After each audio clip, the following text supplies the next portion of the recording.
تاکہ ذہن کی کڑیاں وہاں تک مل جائیں. آپ نے سنا ہوگا کربلا میں سب شہید ہو گئے. ایک بیمار زین العابدین سید سجاد مظلوم میں کربلا بچے ہوئے، سب شہید ہوئے.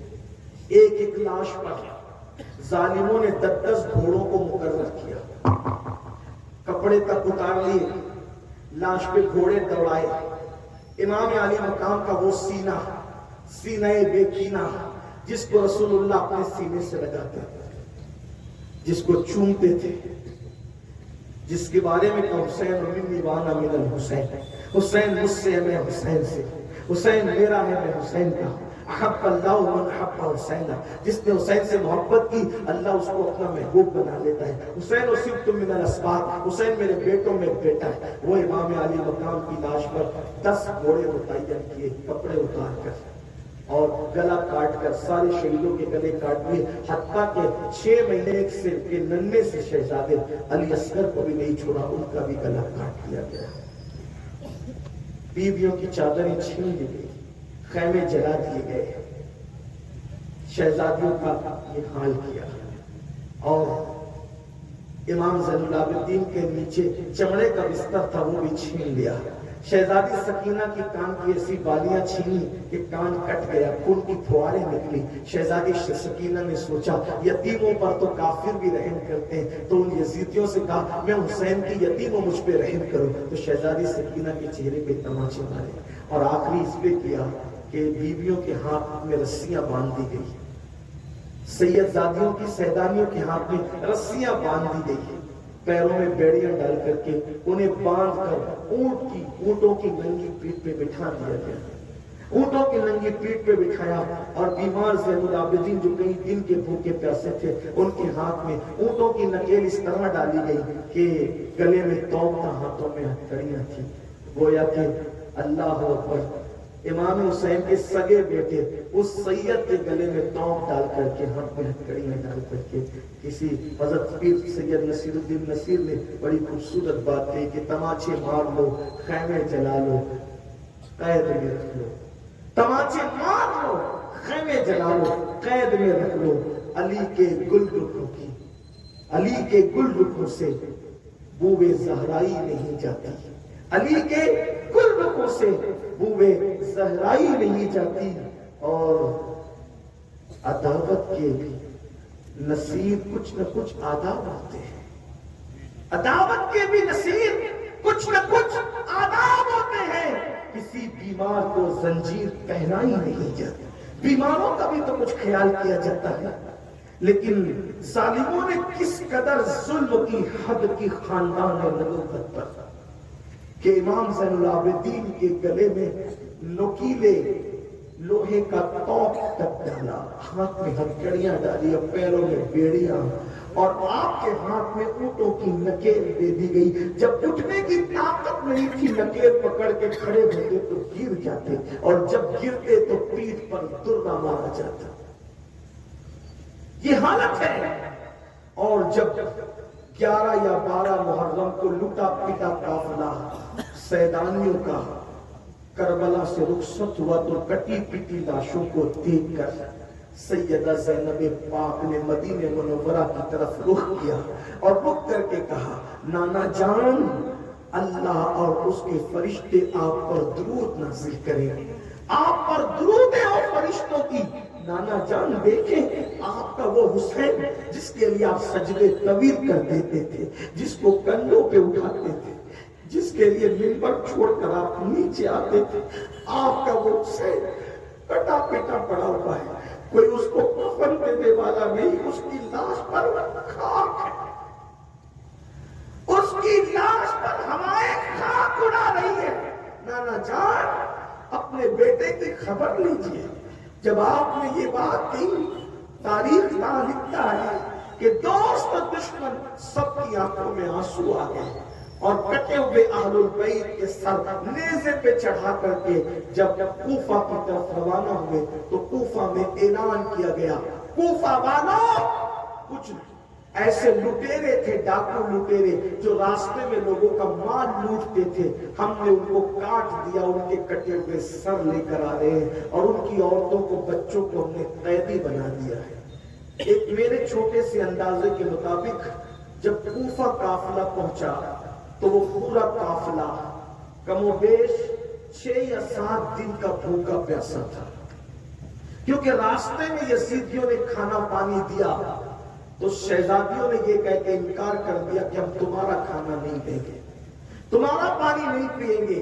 انہوں نے بھوک پیاس برداشت کی۔ اس قافلے میں شہزادی سیدہ سکینہ 7 سال کی تھی۔ میں اپنی ماں اور بہنوں کی توجہ کا طالب ہوں، آپ کی بھی اور آپ سب کی۔ کتنی عمر ہے شہزادی سکینہ کی؟ صرف 7 سال کی عمر ہے۔ 7 سال کی شہزادی کو سیدہ زینب ان کی پھوپھی امی کے ساتھ باندھا گیا ہے۔ بڑوں کے ساتھ بچوں کو اس لیے باندھا گیا تھا تاکہ اگر بڑے اٹھتے ہیں تو بچوں کو پھانسی لگے، اور اگر بچوں کو کا خیال کرتے ہیں تو بڑوں کو جھک کر بیٹھنا پڑے۔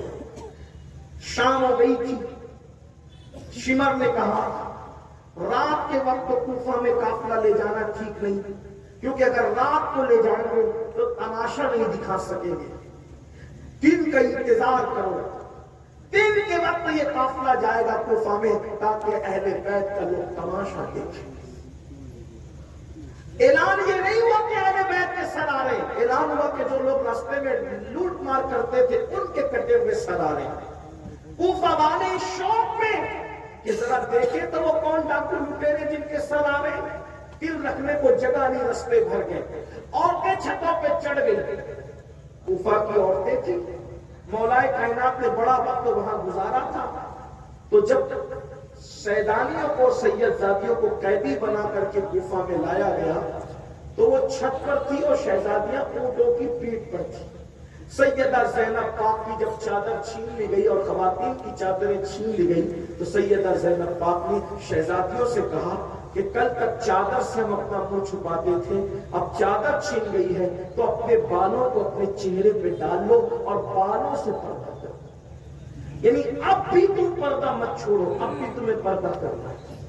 آپ سے پوچھتا ہوں، ہم شربت بناتے بناتے رہے، نیاز دلاتے رہ گئے، امام حسین کی گھر کی خواتین رسول اللہ کی شہزادیاں چادر چھیننے پر چہرہ چھپا رہی ہیں بالوں سے، اور ہماری بیٹیاں ولیمے میں بے پردہ گھوم رہی ہیں، تو یہ حسینیت ہے یا یزیدیت ہے؟ وہاں چادر چھیننے کے بعد بھی پردہ نہیں چھوڑا جا رہا ہے، اور یہاں 2,000 اور 2,200 کے دوپٹے خریدے جاتے ہیں۔ دوپٹوں کی خریداری ممبئی، دلی اور کلکتہ تک کی جاتی ہے، لیکن دوپٹوں کا کام کیا ہے؟ گلوں کے اندر مفلر کی شکل میں لٹک گئے دوپٹے، یہ حسینیت ہے یا یزیدیت ہے؟ خود فیصلہ کرو، اپنے ضمیر کو آواز دو کہ وہاں تو شہزادیاں چہرے پہ بال ڈال کر کے پردہ کر رہی ہے، اور اس سے بڑی بات جب یہ لٹا ہوا قافلہ کر جب وہ کوفہ میں پہنچا تو کوفہ کی عورتیں روٹی اور کھجور ان پہ پھینک رہی تھی، اور وہ کہتی تھی ہمیں کیا کام کہ بچے کس کے اور عورتیں کس کے، ہم تو اتنا جانتے ہیں کہ قیدیوں کو کھلانے پلانے سے ثواب ملتا ہے۔ تو انہوں نے کہا صدقہ صدقہ صدقہ۔ توجہ کرنا، یہی پر آپ کو لانا چاہتا تھا اور اپنی گفتگو کو ایک کی طرف لے جانا چاہتا۔